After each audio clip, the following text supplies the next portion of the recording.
Karaniwan na po sa mga tao na atin ang kinamumuhian yung suicide o pagpapakamatay. Kaya kumisan pag nangyayari ito sa ilan sa atin ay halos hindi pinag-uusapan sapagkat hindi mainam pag-usapan. Many people do not want to even talk about suicide, and of course, usually people hate the idea of suicide. But many people commit suicide unconsciously by worrying. Suicide means ending one's own life. But there are many forms of suicidal actions. And to take life away from life, kung alisan natin ang kulay ng buhay, ng siglaang buhay, ay para na rin tayong nagpakamatay. Ang isa pong sinabi ng Panginoon na talagang lagi kong inaalala at napakahalagang alalahanin, sinabi sa John 10:10, I have come that they may have life and have it to the full. Ang intensyon ng Diyos, ang intensyon po ng Panginoon sa atin ay magkaroon tayo ng buhay at isang punong-punong buhay, buhay na masagana, masaya, makulay, makabuluhan. Subalit, sa pandarayan ng kaaway at kumisan sa ating pagpapabaya, hindi natin alam, tayo na mismo ang kumikitil sa sarili nating buhay. Ang ating pong pamagat ng pag-aaral ngayon, do not kill yourself with worry. Heavenly Father, we thank you for your goodness, for your kindness, and never-ending mercies.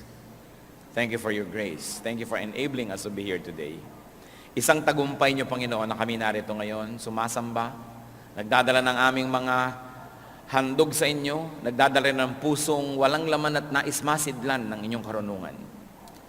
Napasasako kami sa inyo, Panginoon, at nais aming kayong maging tunay na tagapagsalita. Lukuban niyo kami ng inyong kapangyarihan, buksan niyo po ang aming mga mata, ang aming tainga, at matanggap namin ang katuruan niyo sa araw na ito. Hinihiling po namin, Panginoon, ang isang mapayapang puso. Patuloy niyo po kaming linisin, at kung may bahid ng kasalanan na nababakas niyo pa sa aming puso, inihingi po namin ang tawad. Alang-alang, Ama, sa dugong itinigis ng iyong anak na si Jesus. Cleanse us, make us whole, enable us to understand you. Bring us to a higher level of spirituality. And we pray that as we ponder your word, you will protect us from lies, from half-truths, from deceptions of the evil one. And Lord, even as we're gathered here, we ask that you protect us from malicious intentions of spirits and even of people. And we pray that the same protection may be upon our loved ones who are not here with us right now. Lord, let your protective mantle be over our heads. Sumisilong po kami sa inyong kapangyarihan, sa inyong awa at sa inyong habag. Mangusap po kayo. Marapatin yung tungtungan ng inyong paang, inyong lingkod. Maitaas namin ang inyong pangalan at kami naman, Panginoon, tumanggap na yung pagpapala. Kayo po ang maging tagapagsalita. Gamitin niyo lang po ang inyong lingkod. Dalangin namin ito, may pasalamat sa pangalan ng Panginoong Jesus. Amen. Ang Panginoon po ay nagturo sa kanyang mga disipulo ng napakamaraming mahalagang bagay. Sa katunayan, kung meron lang tayong kaunting panahon na nalalabi para pag-aralan ng Biblia, napakagandang pag-aralan ng 3 chapters na Matthew 5, 6, and 7. Yung pong tinatawag na Sermon on the Mount. Akala po ng marami ay napakaraming tagapakinig ng Panginoon noon na nagsalita siya sa bundok at napakaraming angaw-angaw na taong nakikinig.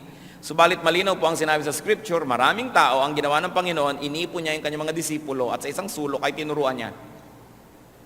Sa makatuwid, ang primary audience ng Sermon on the Mount were the disciples of the Lord themselves. Hindi mga unbelievers, hindi mga kung sino lang, kundi mga disciples. At dahil dyan, mahalaga po na siya sa atin tayong nagsasabing Kristiyano na tayo, meron na tayong maturity, meron na tayong position sometimes in the church. Ano po ba ang sinasabi ng Panginoon tungkol sa pag-aalala? Matthew 5, 1-2, Now when he saw the crowds, he went up on a mountainside and sat down. His disciples came to him, and he began to teach them. Matthew 6, 25-27. Therefore I tell you, do not worry about your life, what you will eat or drink, or about your body, what you will wear. Is not life more important than food, and the body more important than clothes? Look at the birds of the air. They do not sow or reap or store away in barns, and yet your heavenly Father feeds them. Are you not much more valuable than they? Who of you, by worrying, can add a single hour to his life? Mahalaga po mga turo. Gustong-gusto nating matandaan, maunawaan at makita ang salita ng Diyos. What is the teaching here? Do not worry about your life. Do not worry about your existence, your survival. Don't worry about the very basics. Huwag daw pong mag-alala. Huwag matakot. Huwag lagi nang magkaroon ng agam-agam tungkol sa ating buhay. Anong kakainin ko? May kakainin pa ba ako? Anong iinumin natin? Nauubos na daw yata ang fresh water supply ng planeta. Paano kaya? Lumipat na sa Canada dahil marami dong mga lakes. O sa Antarctica dahil maraming yelong pwede pang tunawin. Masyadong maraming alalahanin ng mga tao ngayon. Sabi ni Lord, do not worry about what to eat or drink. This is the very core of survival. Because the Lord says, life is more important than food. Life is more important than just survival. Now, don't get this wrong. Hindi sinasabi ni Lord na do not think about what to eat, do not think about provision, that do not plan about it. Ang sabi niya, do not worry. Because when you worry, you will be robbed of many happiness and many joys in life. And there is so much more to life. Sinasabi ni Lord, yung buhay, mas marami pang mahalagang bagay kaysa kung ano ang kakainin. Kumakain lang ang tao para huwag mamatay. Nagdadamit siya para huwag ginawin o para huwag siyang malantad. Pero ang buhay ay lampas pa sa mga anong kakainin at anong isusuot. At ano pa pong sabi niya? Do not worry about your body. What you will wear. So dati basics, food. Very basic yung food eh. Although iba gusto nilang isama yung clothing sa basic needs. Pero ang totoo, food talaga. Kasi nung si Adan at si Eva ay nilikha, binigyan sila ng pagkain, pero wala naman silang damit. Hindi nila kailangan yun nung wala pa silang malisya. At maganda pa ang klima ng planeta, hindi pa nasisira ang nature, kaya hindi nila kailangan ng protection. But then secondarily, you need clothing. So, iba't ibang level ng need ang sinabi ni Lord dito, the very basic, and then the secondary, or the second most basic. But He says, your body is much more valuable than what it wears, than what you put on it. At ano po ang logic? Ano ang rason? Ano ang katwiran? Kung bakit sinasabi ng Panginoon na huwag mag-alala kung anong kakainin at dadamtin? Because God feeds and God takes care of the birds. God takes care of creation. And therefore, God will take care of you. God will feed you. Ano pag sinasabi dyan? Eh, ang mga ibon nga, pinapakain eh. Nakakita ka na ba ng ibon na nagtatanim? Nakakita ka na ba ng ibon na nagsasaka? Pero, ibon yan. Kahit na mamera lang yan at natitira-tirador, nababaril-baril, hindi maaaring, hindi inaalagaan niya ng Diyos. Eh, ikaw pa, tao ka. Yun ang logic. Iba yung alam, iba yung pinaniniwalaan ng salita ng Diyos, iba yung pinanghahawakan, at iba yung nagkakaroon tuloy ng kapayapaan dahil nagtitiwala tayo sa salita ng Diyos. We are not here to educate one another on the words of God. Most of these things we already know. But we are here to continue to ask God to help us understand it so we can live by the words of God. Dahil ang sabi ni Lord kay Satan, man does not live by bread alone, but by every word that comes from the mouth of God. Na ang tunay nating pagkain, ang tunay nating ikalalakas, ikalulusog, ay yung salita ng Diyos. Salita na hindi lang nadidinig, hindi na may memorya, kundi salita na nagkakaroon ng buhay kung ating ipinamumuhay. What else is the logic? One, that God will take care of us. Second, that worrying cannot extend life. Hindi naman nadadagdagan talaga yung haba ng buhay kung mapag-alala tayo, umiiksi pa nga. Hindi naman nadadagdagan ng kasiyahan kung mapag-alala tayo, nababawasan pa nga. Matthew 6:28-30. And why do you worry about clothes? See how the lilies of the field grow. They do not labor or spin. Yet I tell you that not even Solomon in all his splendor was dressed like one of these. If that is how God clothes the grass of the field, which is here today and tomorrow is thrown into the fire, will He not much more clothe you, O you of little faith? Napakalinaw naman.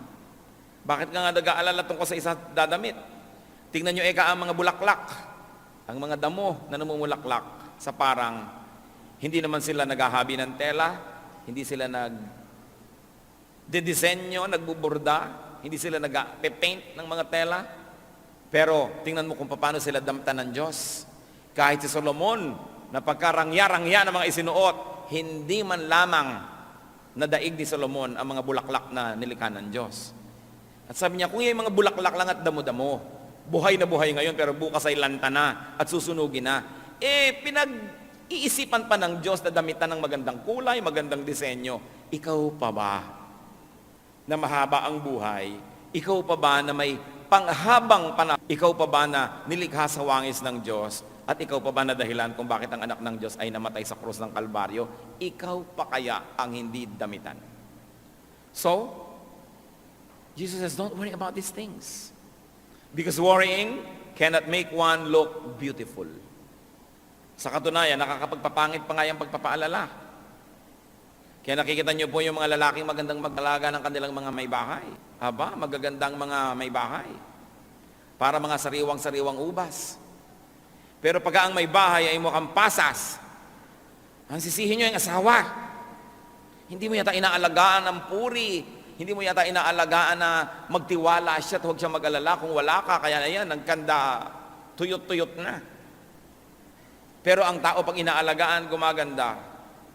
Ang napakalakas mo magpapangit pag-aalala. Kaya sabi ng Panginoon, huwag kayong mag-alala. Kaya po kung minsan merong tao, hindi mo naman kilala, sasabihin iba, siguro sister o brother natin yan. Bakit? Kasi mukhang Christian eh. Ano ba itsura ng Christian? Tingnan nyo nga katabi nyo. Ano nga ba itsura ng Kristiyano? Yung bang meron kang hindi maipaliwanag na ningning ng kanyang mata, payapa ang kanyang loob, kahit siguro wala siyang pera, kahit may sakit din siya, pero dahil sa pagtitiwala sa Diyos, kitang-kita mo na matining ang loob. Napakahalaga na nakikita sa ating mukha yun. Subalit ang pag-aalala, inaagaw yan sa atin. It is God who gives beauty. It is not what we wear. Although it helps. Pero hindi kayang takpan ng damit o make-up ng isang malungkot na puso. Hindi kayang ikubli ng kahit anong maskara ang mapait na kalooban ng isang tao. Kaya ang mahalaga, magtiwala sa Diyos, lumapit sa Diyos. At ano pa po ang sinasabi ng Panginoon diyan? That God will take care of you, that God will feed you, and that God will in fact clothe you. That God will make you presentable, beautiful, handsome, and that worrying accomplishes nothing. Matthew 6:31 to 32. So do not worry, saying, what shall we eat? Or what shall we drink? Or what shall we wear? For pagans, nasa na? For pagans run after all these things, and your heavenly Father knows that you need them. Sabi niya, huwag kayong mag-alala sa mga bagay na yan. Because worrying is for godless people. Sabi niya, this is for pagans. Ang pag-alala, hindi bagay sa mga anak ng Diyos. Bagay lang ito sa mga pagano na hindi nakakakilala sa totoong Diyos. Bagay lang ito sa mga tao na tumatawag sa mga Diyos-Diyosan. Bagay lang ito sa mga tao na hindi kilala ang kanilang Diyos. Pero sabi, kung anak kayo ng Diyos, hindi bagay sa inyo ang mag-alala. Parang wala namang kayo Diyos. Parang wala tayong Ama sa langit. Parang wala tayong tagapagligtas. Parang walang banal na espiritu na umaalo sa ating mga lumbay, na sumasama sa ating mga pag-iisa. Kaya ang anak ng Diyos ay talagang hindi nag-iisa kahit kailanman, sapagkat ang Diyos ay tumatahan sa ating puso, hindi lang doon sa templo sa Israel, hindi lang sa mga templong gawa ng kamay, kundi sa puso ng mananampalataya. Kaya sabi, bakit ka mag-aalala? Nakita niyo po ang pinakamalaking redemption plan, ang pinakamalaking rescue plan in all human history, in all cosmic history, that God became a man to save us from sin. Ideya ba natin yon? Tayo ba ang nagsabi sa Diyos na, Diyos, magkatawang tao naman kayo, akuin niyo lahat ng aking mga kasalanan, akuin niyo lahat ng aking mga kakulangan, at yung lahat ng kaparusahang dapat kong tanggapin, pakitanggap niyo nga, at pagkatapos sa matanggap niyo yon, pakibigay niyo sa akin na inyong kabanalan, para kami ang maging banal, at kayong maparusahan, para kami maligtas. Bayaran niyo nga lahat ng utang namin. Ideya ba natin yan? Hindi. Yan po ay pakana ng Diyos. Ideya ng Diyos. At kung ang Diyos ay nag-isip na siya ay magkakatawang tao para bayaran ang ating mga kasalanan, kailangan pa ba natin siyang himukin na maging mabuti? Kailangan pa ba natin siyang himukin na magbigay ng pagkain, magbigay ng mga kailangan natin? Kung ang kanyang buhay ay ibinigay na niya sa atin. Kaya napakasimpleng bagay ito. Hindi na natin hinahangad na magkaroon pa tayo ng napaka-sophisticated na pag-aaral ngayon. Balikan lang natin kung ano yung simple, unawain ito, namnamin at ipamuhay, at napakalaki ng bigat na mawawala na ating mga dala-dala araw-araw, mga alalahanin, mga pag-iisip. What are the steps to freedom from worry? Salamat na lamang at hindi lang sinabi ng Panginoon na huwag kayong mag-alala, tapos tinigilan na niya. Itinuro niya kung paano masusunod ang kanyang utos na huwag mag-alala. Sapagkat utos din ang ibinigay niya. Matthew 6:33-34. But seek first His kingdom and His righteousness, and all these things will be given to you as well. Hindi naman pala niya binabaliwala yung damit. Baka magdatingan kay next week, walang suot. Hindi naman niya binabaliwala yung kumain tayo ng masarap at magplano ng mga kakainin. Ang sinasabi niya, hindi ka nabubuhay para mag-alala tungkol sa mga bagay na yan. Problema ko yan Ako ang Diyos, ako ang Creator, ako ang Provider. Ang problemahin mo, eto. Unahin mo ang kaharian ng Diyos at ang kanyang katuwiran. Yan ang atupagin mo sa buhay. At pag inatupag mo yan, sabi niya, lahat nitong inaalala mo, idadagdag ko lang yan sa'yo. Dagdag lang yan Hindi yan ang mahalaga. Icing lang yan. Hindi yan ang tunay. Sabi niya, bakit mo inaalala ang pagkain? Ba't inaalala mong iinumin? Kaya mo mag-create ng pagkain? Kahit kaya mong magtanim ng buto, ikaw bang nagpapatubo dyan, nagpapalabas ng ugat ng mga dahon? Ikaw ba ang sinasabi mong ganito ang mangyayari? Bakit ang mga buto, pare-parehong lupa ang tinamna, nagiging chiko yung isa, nagiging mangga yung isa, iba-iba yung lasa, may maasim, may matamis, may pula, may puti. Kaya mo ba yan? Kaya nyo ba? Hindi pala, ba't yung ngayon inaalala? Yung unahin ng Diyos, sundin siya, kaya ba natin yon? Yes, by God's grace we can. Yun ang unahin. Pambihira naman ikaw sabi ng Diyos. Hindi mo kaya, pinoproblema mo, kaya hindi matapos-tapos ang problema mo. Etong kaya mo. Kasi hindi naman mag-uutos ang Diyos kung di natin kaya.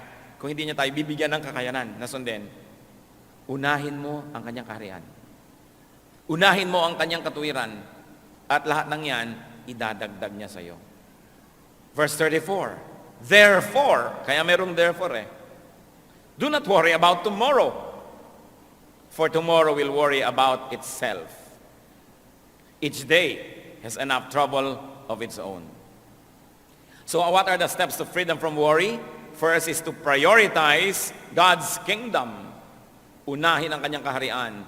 At yung kaharian niya, hindi lang yung bababa mula sa langit, hindi lang yung pagdating ng panahon, yung nasa puso na natin, that we have to expand God's kingdom in our hearts and in the world. Ang kaligtasan natin at kaligtasan ng iba, ang kanyang katuwiran, ang kanyang righteousness, unahin. Unahin natin na maging mabuti, mabait, makadiyos, malinis. Yun ang unahin natin. Kasi yung iba, inuuna nila na magkapera, magkaroon ng isusuot, magkaroon ng kakainin, kaya ang kaluluwa ibinebenta kay Satanas. Di bali na magkasala ako, mandadaya ako, magnanakaw ako, kasi kailangan kong kumain, kasi kailangan ko magkadamit, kasi kailangan ko ng pambayad sa kuryente, sa tubig, tuition fee ng mga bata, etc., etc. May sakit ang nanay ko, so mga agaw ako ng cellphone ng may cellphone. Sabi ni Lord, lahat ng bagay na kailangan nyo, kaya kong ibigay. Ang gawin nyo, pumwesto kayo doon sa lugar na dadaanan ng pagpapala ko. At yung lugar na yon, yung lugar ng kabanalan, lugar ng pagiging makadiyos. At pag doon ka lumagay, ang Diyos ang may problema kung paano kanya bibigyan ng iyong kailangan. Yung iba sa paghahanap nila ng kanilang mga kailangan sa buhay, lalong lumalayo sa Diyos. Kaya lalong nakakalubog-lubog, lalong nakakawindang-windang ang buhay, at lalong napapahamak. Sabi ni Lord, gusto nyo ng mga kailangan nyo sa buhay? Ako ang nakakapagbigay niyan. Pag gusto ko magbigay, hindi ako kailangan pilitin. At kung ayaw ko, hindi rin ako napipilit na magbigay. Bakit hindi mo ko bigyan ng kasiyahan? Pag tayo nabubuhay ng ayon sa wangis ng Diyos, kasi tayo ginawa sa wangis niya, nilikha sa wangis niya, nasisiyahan siya. At kung nasisiyahan ba ang Diyos, napakahirap para sa Kanya na mag-blow out. Napakahirap pa sa Kanya na magbigay ng mga gusto niyang ibigay sa atin. Kaya ang dapat nating unahin, masiyahan ang Diyos sa ating pag-iisip, pananalita at pamumuhay. At pagkatapos, siya ang may problema kung paano tayo papakanin. Parang mga anak, pinag-aaral ka ng magulang mo, ang problemahin mo yung mag-aaral kang mabuti, ipasa mo ang iyong mga subjects, huwag kang mag-drugs, huwag kang mag-premarital sex, huwag kang nobyo-nobyo agad ang inaasikaso. Yun ang problemahin mo. At yung magulang mo naman, ang namang problema ng ipangbabayad mo sa school, kakainin mo, ibabayad sa kuryente na ginagamit mo sa mga ilaw mo sa bahay. Kasi mayroon tayong ganong role. Ang role ng Ama is to provide for us. Ang role natin, sumunod. Sumunod. Bigyan siya ng kasiyahan. At sabi, all these things will be added unto you. Why? Because you have placed yourself under God's governance, under God's economy, under God's care. Pag tayo po nagpakabuti, sa negosyo, fair ka, di ka nandadaya. Empleyado ka, di mo dinadaya ang iyong employer. Employer ka, hindi mo dinadaya ang iyong mga empleyado. Sasabihin ng logic ng mundo, ay, lugi ka, because you can get more by cheating. Pero pag sumunod po tayo sa Diyos, inuna natin ang Kanyang kabutihan, ang totoo nun, ang ginagawa natin ay nagpapasakop tayo sa Kanya. Meron ba kayong mga alaga sa bahay? Sino sa inyo may mga alagang aso? Yan. Sino may mga alagang pusa? Sino may alagang ibang hayop pa? O, pagka po ba sila yung umiiyak at gustong kumain, binubugbog nyo? Hindi. Kumisa nga yung ribbon ng aso, ribbon din ng amo eh. Kung ano yung suot ng amo, suot ng aso rin. Pagka ba yung pet ninyo ay nagiginaw, lalo nyo binubusan ng yelo? Pagka ba may ibon na dumapo sa inyong bintana dahil may bagyo at sira-sira ang pakpak niya, sabi niyo, ay, mahina ang ibong to, ano gagawin nyo? Dudurugin mong ibon? Hindi. Aalagaan mo dahil dumapo sa iyong bintana, nagpapaampon sa iyo. Sa palagay nyo, anong gagawin ng Diyos kung sa Kanya tayo nagpapaampon? Kakawawain ba tayo? Dahil sumusunod ka sa akin, masyadong honest ka sa negosyo, pues malulugi ka. Ganon kaya yon? Dahil hindi ka nandadaya, hindi mo ginagaya yung ginagawa ng iba na mabilis kumita, lagot ka, kawawa ka sa akin. Yun kaya ang gagawin ng Diyos? Hindi. Kung inaalagaan natin ang mga hayop, maski tayo ay tao at taong makasalanan, marunong tayo mag-alaga ng mga nagpapaampon sa atin, nagpapakupkop at nagpapaalaga, Diyos pa kaya ang hindi mag-alaga sa nagpapakopkop sa Kanya. Kaya ang dapat nating unahin sa buhay, to surrender to God, to seek God's protection, and to live by God's decrees. Because God is an infinitely better, in fact, He is the best keeper. Hindi ka pwedeng malugi dahil sumunod ka sa Diyos. How else do you step away from worry? Do not fast forward life's concerns. Yung kasing fast forward, hindi pa dumadating doon, pwede mo na i-forward yung tape, yung pelikula, kahit ano. Pero ang tinuturo po sa atin is to tackle only immediate concerns. Because today's grace is good only for today's needs. Tomorrow's troubles will be allotted God's grace tomorrow. Do not extend God's grace for today to tomorrow's issues. Ano po ang katuruan ng Panginoon? Binibigyan kita ng lakas para sa mga ipinapagawa ko sa iyo ngayon. Binibigyan kita ng kakayahan para sa mga dapat mong magawa ngayon. Kaya ka nang hihina. Yung ibinibigay ko sa iyong lakas na pang ngayon, fina-fast forward mo na sa problema bukas, sa problema sa Miyerkules, sa problema sa next month, sa next year. Kaya yung lakas na pang ngayon, dapat sana'y sapat, kinakapos, kasi konti na lang itinitira mo, iminumudmud mo na doon sa mga problemang di pa dumarating. Matthew 6:11, ang turo niya, give us today our daily bread. Kung ano lang po ang kailangan ko ngayon, yun lang po ang ibigay niyo sa akin. Nakita niyo po itong nagpaulan ng mana o tinapay mula sa langit ang Diyos? Ang bilin niya sa mga tao, ipunin niyo lang yung kailangan niyo para sa araw na to. Yung iba hindi nagtitiwala. Sabi, ay naku, baka hindi na umulan bukas, baka wala ng mana bukas, be wise. So ang ginawa nila, nag-ipon sila ng higit sa kanilang kailangan, nakita nila, biglang inuod, nabulok. At sabi ng Diyos, bakit may mga nabubulok na mga mana sa inyong mga tent? Kasi kumuha kami ng pambukas Di ba sabi ko na nga na kunin nyo lang yung pang ngayon, paano kung bukas wala kayo dyan? Actually, maraming tao ganun ngayon ang trato sa Diyos. They spend today's energies for tomorrow's worries. Therefore, it is not enough for tomorrow's worries because it has to share with today's needs. And today's needs don't get enough energy because it shares with tomorrow's needs. Lamentations 3:22-23. Because of the Lord's great love, we are not consumed, for His compassions never fail. They are new every morning. Great is your faithfulness. Sabi, hindi tayo nalilipol, hindi tayo nauubos dahil sa pag-ibig ng Diyos na di nagmamaliw. Ang kanyang pag-ibig ay bago ng bago, araw-araw. Kung tayo po'y lagi mag-aalala, ano mangyayari sa atin? Magiging duwag tayo. Hindi natin magagawa ang mga ipinagagawa sa atin ng Diyos. Paliliitin natin ang paliliitin ang ating ginagawa. Sigun lamang at bagay lamang doon sa maliit na ating pananaw at sa maliit na pananampalataya. Pero kung tayo maduduwag at magtitipid ng magtitipid, yun na lang ang titignan nyo. Sayang ba nagastahan na ang salita ng Diyos ay ipamalita at madinig, hindi lang dito sa loob, kundi pati sa labas? I don't think so. Pero ang dapat nating unahin lagi, sundin ang kalooban ng Diyos. Tayong mabuhay sa kanyang mga katuruan. Naniniwala po ako na ang lahat ibibigay niya.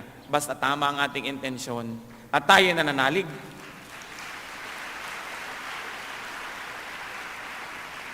At ang nakatutuwa po mga kapatid, sa kabila ng lahat, sa kabila ng ating napakaraming mga capital investment, hindi rin tayo nagkulang sa tulong ng Diyos sa ating mga kawang gawa. Hindi lang tayo para sa sarili. Hindi lang tayo naglalagay ng magagandang gamit para tayo maging maginhawa. Kahit po kailan na hindi tayo nagkulang sa pagtuturo at pagbibigay at pag-share ng ating mga itinuturo sa atin ng Diyos sa kapwa natin mga pastor, ang ating mga kaliwanagan seminars na ginagawa natin for non-day by day people. Ang ministry ng kaloob para sa ating bansa at sa mga ibang maraming worship team sa Pilipinas. Hindi po tayo tumalikod dyan. Sabay-sabay. Dahil ang Diyos, sinabi niya, seek first His kingdom and His righteousness, and all this will be added to you. Ang mahalaga lang po, hindi tayo nagiging makasarili at hindi tayo nalilibang at nalalasing sapagkat alam natin, malaki ang Diyos natin. Hindi ipaghihirap ng Diyos ang malalaki nating mga proyekto kung ang puso natin ay nakasisiya sa Kanya. Kaya ano pong ginawa natin over these years? We focus on building God's kingdom, on teaching and living in God's righteousness. We spend money airing radio programs across the nations, 2 national stations, several regional stations. Tinutustusan po natin buwan-buwan, madinig ng mga listeners ang mga programa natin. Wala namang mga commercial yan. Wala namang mga, sasabihin mo, hinihingan mo yung mga nakikinig, kundi sila nagkukusang loob at tumutulong. Pero lahat po yan nangyayari because we share God's goodness with us, with the whole body of the Lord, and with our known nation. Kaya kung mag-aalala tayo lagi, paano ba yan? Baka hindi pwede, wala tayong pera, wala tayong budget. Liliit ng liliit ang ating mga pananaw. Liliit ng liliit ang ating mga hakbang at mga pagtatangka. Samantalang sa tulong ng Diyos, ang mga anak niya at ang kanyang iglesia dapat lumago ng lumago ng lumago.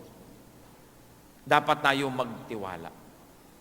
At alam niyo po, ang ating church maraming nagagawa dahil kayo ay nagtitiwala sa Panginoon.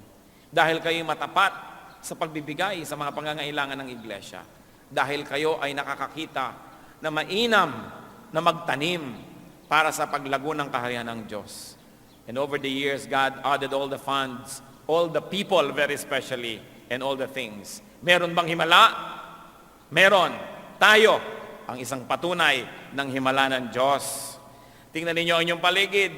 Pinaghihimalaan tayo ng Diyos ng madalas. Ang ating mga pangangailangan, ang paggaling ng ating mga karamdaman, ang pagpayapa ng magugulo nating mga kalooban, ang pagkakasundo ng mga pamilya, ang pagkakaroon natin ng paglilingkod sa Diyos, laging may himala. At ang mahalaga, kasama tayo sa himala na yon. Sa pag-aaral po ng mga salitang ito, napakahalaga nating limiin. The Lord did not say, do not think or plan. Ang sabi niya, do not worry. So it's good to think, it's good to plan, but not to the point of worrying. Plan but do not worry, especially about results. You do not plant a seed and dig it to see if it's growing. Just keep planting and trust the God of harvests who will make it grow. James 4:13-15. Now listen, you who say, today or tomorrow we will go to this city or that city. Spend a year there, carry on business, and make money. Why? You do not even know what will happen tomorrow. What is your life? You are a mist that appears for a little while and then vanishes. Instead, you ought to say, if it is the Lord's will, we will live and do this or that.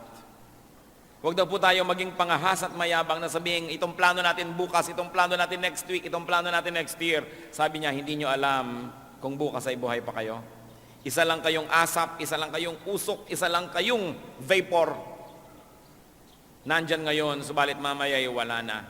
Marapat daw sabihin, kung loloobin ng Diyos at buhay pa tayo at kinakasihan ang kanyang pagpapala, itong gagawin natin sa susunod na araw, sa susunod na linggo, sa susunod na buwan. Anong ibig sabihin? Yung ngayon ang harapin. Yung pangangailangan natin ngayon, nandyan ang sagot ng Diyos. Marami mga tao are on maintenance medication. Kaya lalong lumalala, iniisip, saan kaya ako kukuha ng pambili ng gamot next month? Next year? Kinukwenta yung buong halaga ng gamot ay inumin niya isang taon, kaya tuloy siya ay parang halos igupo ng kanyang mga numbers. Pero kung ngayon, binibigyan ka ng Panginoon ng gamot mo para ngayon, magpasalamat ka, magpakabuti ka, gawin mong dapat, at bukas, nandun uli ang Diyos. Huwag mag-alala. Bagamat mabuti magplano.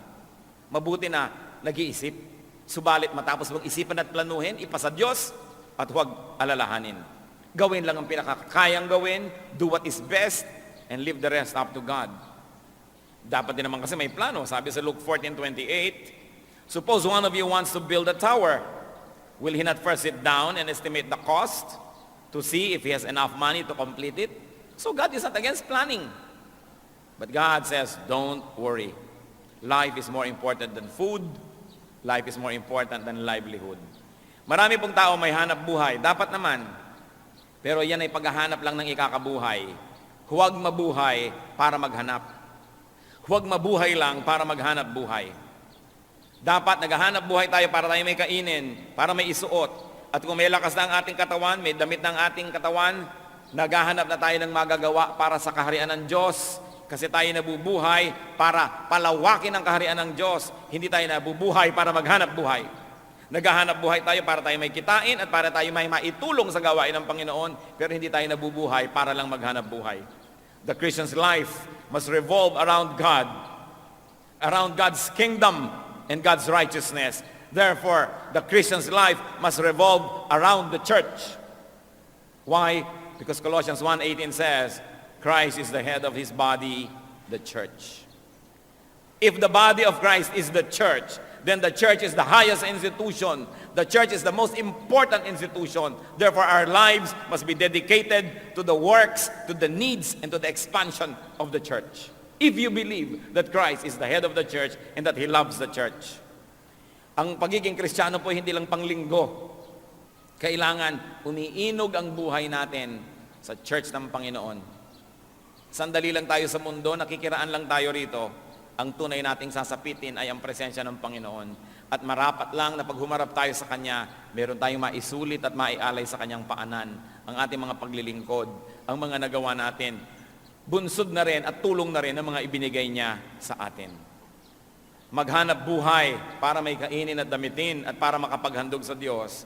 Subalit kung hanap buhay lang ang ginagawa natin at wala nang iba, hindi tayo nilikha ng Diyos para maghanap buhay. Nilikha niya tayo, anong sabi sa Bible? To do the good works that He has prepared in advance for us to do. Bawat isang tao may itinakda ang Panginoon. Ito ang mga dapat mangyari sa kanyang lifetime. Ito ang mga dapat niyang matupad. Ito ang dapat na makamit. Kaya tingnan po natin anong kalooban ng Diyos para sa atin. Kaya habang tayo naghahanap buhay, nag-aaral, meron tayong mga pamilyang inaalagaan, meron tayong mga hobbies, meron tayong mga pinagkakaabalahan, we must be free enough to serve. And we must be free enough to have a ministry. Because we were created by God for good works, which He prepared in advance for us to do. Failure means only this: being unable to accomplish the works that God has willed that will be done in our lifetime. Mahalaga po na magtagumpay tayo sa larangan na yan. And yet, through all this, be free from worry. Many people cannot serve God because they worry too much. They worry, hindi ko yata kayang gawin, wala yata akong kakayanan, wala na yata akong oras, hindi ko na yata kayang gawin, gawin ninyo at sa kanyo mapapatunayan. Sabi ni Lord, do this, and all the things you think about will be added unto you. Revelations 22 verse 12 is clear. Ang sabi ng Panginoon sa kanyang pagharap sa mga taong humarap sa kanya sa huling paghuhukom, I will give to everyone according to what he has done. Hindi sinabing, I will give to everyone according to what he has believed. Sabi, I will give to everyone according to what he has done. That's why we have to deal with worry so we can do more. The body is more important than clothes. So devote more resources to what enters the body. Halimbawa, food, medication, than to what is draped on it. Kung atin pong nanamnamin na sinasabi ng verse, mas mahalaga daw po yung katawan kaysa sa dinadamit nito. Gaano kalaki sa inyong budget ang napupunta sa damit at gaano kalaki ang napupunta sa mga vitamins, sa mga good natural foods, sa pag-aalaga ng ating katawan. Baka mas malaki pa ang ginagasto sa dermatologist para lang sa napakanipis na balat dito kaysa doon sa inyong atay na naninilaw na pala, hindi inaasikaso dahil hindi kita. Gaano karami ang ginagastos natin sa mga alahas, sa mga panglabas para ayusin lang yung katawan kaysa palusugin yung loob. The Christian should value the body more than the clothing that is draped on it. Ngayon, kung maraming masyado kayo mga pagpapala, di pagandahin nyo rin, maayos, pero unahin kung ano ang pumapasok sa ating katawan. Huwag kayong maniwala na ang buhok ay kumakain. Kasi pinapakain na ngayon ng buhok, kumakain ng bitamina ang buhok, kumakain ng kung ano-anong mga elements ang buhok. Advertising lang yan. Walang bibig yung buhok at wala siyang digestive system. Kailangan kainin ninyo para lumabas doon sa buhok. Napakahalagang isipin, palusugin ang katawan. Gusto ko po kayong i-challenge mga kapatid, i-review nyo ang inyong family budget at personal budget, lalo yung mga yapis. Gaano kalaking pera ang napupunta sa load, sa mga text na yan, at gaano karaming napupunta sa loob ng ating katawan na pinalulusog natin, pinalalakas natin ang ating katawan. Many people kill themselves to have money. And when they have money, they spend it all just to get well. Kaya ang mahalaga, unahin ang lusog ng katawan. But remember, the Lord did not say neglect your looks. He just said, do not worry about appearances more than you worry about righteousness or what's inside. Matthew 6:33, but seek first His kingdom and His righteousness, and all these things will be given to you as well. Memoryahin po natin yung Matthew 6:33. Kailangan pa bang i-memorize yan? Yes. Matthew 6:33. Practice nga kayo, sige, pumikit kayo, huwag niyo munang basahin. Pero practice tayo. But seek first His kingdom and His righteousness, and all these things will be given to you as well. O, i-recite nyo nga sa katabi nyo. Siyempre, makikinig muna yung isa, huwag kayo sabay. Okay, 1, 2, 3, go! O, yung kabila naman, yung isa, 1, 2, 3, go! But seek first, tayong sabay-sabay, but seek first His kingdom and His righteousness, and all these things will be given to you as well. Do not worry. Seek God's kingdom and righteousness. And remember who you are. Who are you? You are God's child. So you pray to your Father who listens, and take care of seeking God's kingdom and righteousness, and God will take care of everything else. Salamat, Panginoon, sa inyong mga paalala. Kung meron po sa amin dito mga mapag-alala, nervyoso, lagi na lang nag-iisip, anong kakainin, magkakapera kaya, pati isusuot sa burol, pinoproblema, ano kaya ang itsura ko, saan kaya ako ililibing, anong kulay ng ataol ko. Ituro niyo po sa amin, Panginoon, kung anong tunay na mahalagang isipin. Kayo na rin na nagsabi, unahin ang inyong kaharian Unahin ang inyong kabutihan, ang inyong katwiran, at idadagdag nyo ang lahat ng ito sa amin. Ilang beses na naming nabasa ito, nadinig. Panginoon, narito po ang aming mga puso. Hinihiling namin na hipuin ninyo at tablan kami ng mga salitang ito. Higit noon pa man. Mas lumalim ang ugat nito at mas maunawa namin at magkaroon kami ng personal application nito sa aming buhay. Mga kapatid, sa ilang saglit ng katahimikan, isipin natin at hilingin natin sa Panginoon, Lord, ano po ang personal na mensahe niyo sa akin? Pinagsalusaluhan namin lahat ng mga salitang ito, pero ano po ang para sa akin talaga? Ituro niyo po. Buksan natin ang ating puso at nang kausapin tayo ng Diyos. Lalong-lalo yung mga mapag-alala, nais kong ipanalangin kayo. Inuudyokan ako ng Espiritong ipanalangin kayo. At narito siya para magpala. Sino man sa kalagitnaan natin ngayon, mapag-alala, nag-aalala kayo, natatakot kayo sa future, lagi kayo nag-iisip kung paano ba kayo mabubuhay, paano ma-maintain ang buhay, tumayo kayo, hihingi tayo sa Panginoon ng lakas ng loob, pananalig, praise God. Sino pa? Narito ngayon ang Panginoong Diyos, ang kanyang Espiritu. Sino mong sasabi, Lord, mapag-alala po ako talaga, pero mahirap naman talagang gawin ito. Lagi na lang ako nag-iisip, kasi padre de pamilya ako, breadwinner ako, may needs ang pamilya ko, etc., etc. Sino pa ang nagsasabing, Lord, madalas po talaga, nawawalan ako ng ligaya, natatakot ako pag nag-aalala. So, alisin niyo po ang mga takot na ito. Alisin niyo, Panginoon, at nais kong palitan ng pananalig. Sino pa pong nais tumayo? Sa mga nakatayo, personally, manalangin muna kayo sa Panginoon, kausapin nyo. Una, ihingin nyo ng tawad ang pag-alala. Kasi sabi niya, huwag mag-alala. So pagka nag-aalala tayo, sinusuway natin ang kanyang utos, nagkakasala tayo. So kilalanin natin ito bilang kasalanan at humingi tayo ng tawad sa kanya. Personally, silently you pray, and then later on, we're going to pray together. Kayong Diyos na hindi namin pwedeng paglihiman. Kayong Diyos na nakakabatid ng aming mga kabigatan. Kayong Diyos na nagsabing huwag kami mag-alala. Kayong Diyos na nakakaalam sa hinaharap. Alam nyo, ang bawat tatahakin naming landas, kaya kayong nakakapagsabing huwag kami mag-alala, sapagkat hinanda nyo yun. Pakisiyasat nyo po ang bawat isa. Panginoon, pawiin nyo po ang mga pag-aagam-agam. In the name of Jesus, we rebuke the deceptive work of Satan in our midst. We reject and uproot from our hearts the deceptions of the evil one that makes us worry. And we declare ourselves free to enjoy God's peace, free to believe in God, and free to have peace. Panginoon, kumilos po kayo sa kalagitnaan namin. Palakasin niyo ang aming pananalig, dagdagan niyo pa. At nawa, Panginoon, makita namin yung kahalagahan at kagandahan ng inyong utos. To take life one day at a time. Not to fast forward our worries and concerns, because your blessings are new every morning. Tuwing binibigyan niyo pa kami ng araw ng panibagong buhay, kakambal nito ang pagpapala at mga kailangan namin sa araw na yon. Ipaunawa niyo ito sa amin sa malalim na paraan. Panginoon, pawiin niyo po ang pangamba na yung mga anak. Turuan niyo kaming magtiwala sa iyong salita.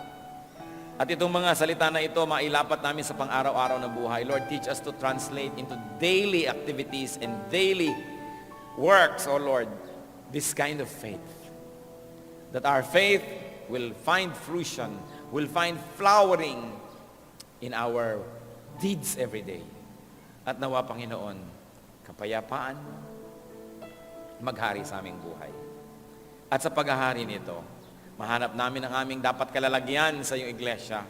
Mahanap namin ang dapat namin mga larangan ng paglilingkod at nang magawa namin yung mga itinakdamong mabubuting gawa na dapat tayong magawa sa buhay na ito. Lord, may your peace descend on those who pray to you now. May peace that transcends understanding, peace that this world does not give and cannot give, but only you can. May that peace reign in our hearts. Salamat, Panginoon. Salamat po.